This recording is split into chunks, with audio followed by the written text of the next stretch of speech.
Mind that we're talking about aggregate statistical numbers. We're not talking about individual risk. That's where some of these tests and some conversations with your doctor and looking at your own medical history can give you an edge. But there are some global things that we know about type O's.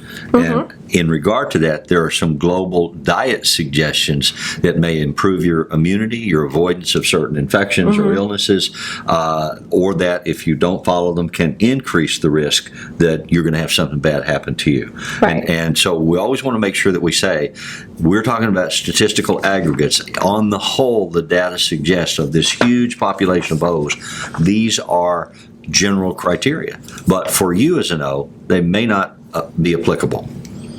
So Dr. D'Adamo suggests, or gives the reason behind it, and we don't have time to do that, but the reason behind O's having a higher rate of heart disease, a higher rate of diabetes if they don't follow the diet. Right. Okay.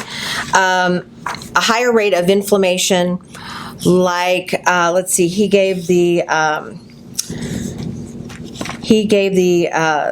Crohn's disease, autoimmune disease, high rate of autoimmune disorders. So, These illnesses cluster more in the type O population. right, not doesn't mean that everybody has those diseases Right. is a type O. It just means that it's much more common in type O's. Okay.